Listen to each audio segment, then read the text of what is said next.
وای باز این خراب شد. باز من با تو اومدم بیرون تو خراب شدی. آخه من چه گناهی کردم تو همش خرابی؟ گوشه اتوبان جای خراب شدنه.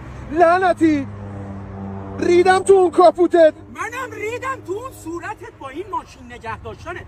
یه بار نشده کاپوت منو بدی بالا بگی زبون بسته روغن داری یا نداری؟ یه ساله با همین فرچه اعضای بدنمو دارم روغن کاری میکنم.